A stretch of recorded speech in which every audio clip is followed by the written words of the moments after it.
والقانتين والمنفقين والمستغفرين بالأسحار আমার আল্লাহ বলেন মুমিনদের পাঁচটি বৈশিষ্ট্য থাকা চাই, পাঁচটি ক্যারেক্টার থাকবে মুমিনদের অনন্য, যেটি এই পাঁচটি চরিত্র দেখে অন্যান্য মানুষ থেকে, গায়রে মুমিন থেকে, মুশরিক থেকে, কাফির থেকে মুমিনদেরকে ডিভাইডেড করা যাবে, আলাদা করা যাবে। আলাদা করার অনেক উপায় আছে। মুয়াজ্জিন যখন আযান দিবে মুমিন মসজিদে যাবে, আর যে মুমিন নয়, ইমানের দাবিদার মধ্যে নেই, ইমানের সাহায্যে পায় নাই, সে মসজিদে যাবে না। আমার আল্লাহ বলেন মুমিনের মধ্যে পাঁচটি গুণ থাকবে। আসসাবিরিনা, ধৈর্য ধারণ করবে মুমিন, সর্বাবস্থায় ধৈর্য ধারণ করবে, সবর ইখতিয়ার করবে। আমার নবী, আপনার নবী 1450 বছর আগে নবীজি বলেছেন, قالن নবী সাল্লাল্লাহু আলাইহি ওয়াসাল্লাম, আস-সাবরু নিসফুল ঈমান, সবর হলো ঈমানের অর্ধেক, সবর হলো ঈমানের অর্ধেক। ঈমানকে দুই ভাগে ভাগ করা হয়েছে, অর্ধেক হলো সবরের মধ্যে। এই জন্য মুমিন সবর কিভাবে করবে, আমার আল্লাহ নবী হযরতে মুহাম্মদুর রাসূলুল্লাহ সাল্লাল্লাহু আলাইহি ওয়াসাল্লাম সেই সুন্নাত তরিকা বাতলিয়ে দিয়েছেন। মুমিন সবর ইখতিয়ার করবেন আমাদের মাধ্যমে।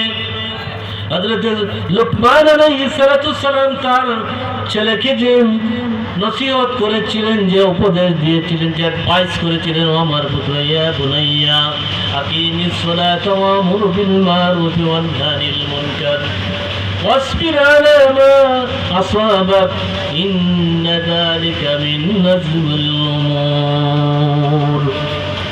আমার আল্লাহ বলেন, লুকমান তার ভাষায় বলেছে, আমি আল্লাহর কাছে অত্যন্ত ভালো লেগেছে, ও আমার হাবিবের উম্মত, তোমাদের জন্য আমি হেদায়েতের জন্য, তোমাদের হেদায়েতের জন্য আমি তা রেখে দিলাম।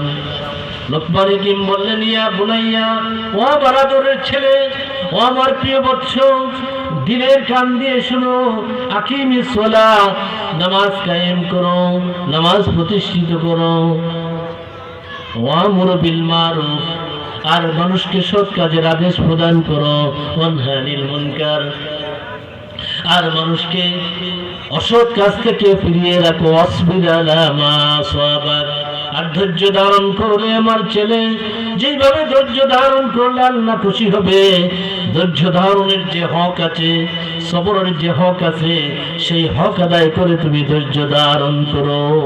ধৈর্য ধারণের উত্তম পন্থা হলো নামাজ। واستعينوا بالصبر والصلاة وإنها لكبيرة إلا على الخاشعين। আমার আল্লাহ ওয়াজ করেন, আমার আল্লাহ বিশ্ববাসীকে জানিয়ে দেন, যারা ঈমান এনেছো, ঈমানওয়ালারা দিনের কান দিয়ে শুনো, ওয়াস্তাইনু বিস-সাবরি ওয়াস-সালাহ, তোমরা আমি আল্লাহর কাছে সাহায্য প্রার্থনা করো সবর এবং নামাজের মাধ্যমে।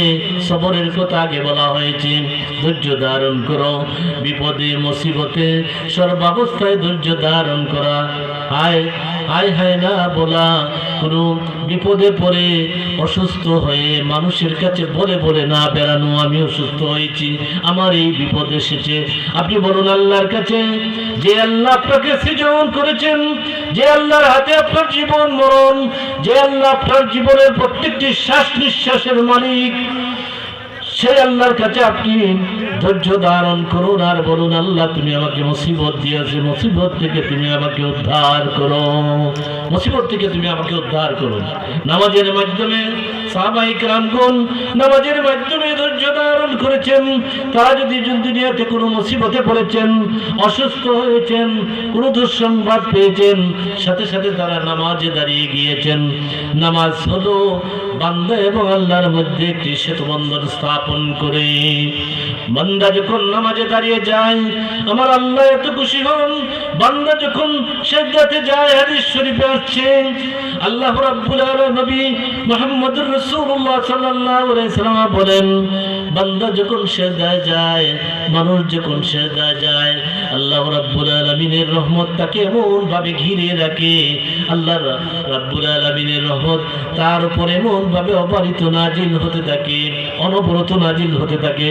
যদি সে দেখতো মাথা সিজদা থেকে উঠাতে চাইতো না, মাথা উঠাইতো না। যদি আমরা দেখতাম আল্লাহর রহমত, আল্লাহর রহমতের চাদর কিভাবে একজন সিজদাকারীর উপর আল্লাহ স্থাপন করে দেন। এই জন্য বলা হয়েছে নামাজ হলো উত্তম পন্থা সবর করার জন্য, ধৈর্য ধারণ করার জন্য। আপনি নামাজে দাঁড়িয়ে যান, আল্লাহ বিপদ দিয়েছেন, মুসিবত দিয়েছেন, আমার সন্তানের সুখ হয়েছে, আমার স্ত্রীরও সুখ হয়েছে, আমি একটা দুঃসংবাদ পেলাম, মাবুদ আমি তোমার কাছে আমি আমার নিবেদন করলাম, আল্লাহ তুমি আমাকে বিপদ থেকে উদ্ধার করে দাও, আমার সন্তানকে রোগ মুক্ত করে দাও, আল্লাহ আমাকে তুমি অসুস্থ করেছো, তুমি আমাকে সুস্থতা দান করো।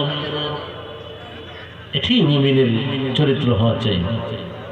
আপনি দেখুন হযরত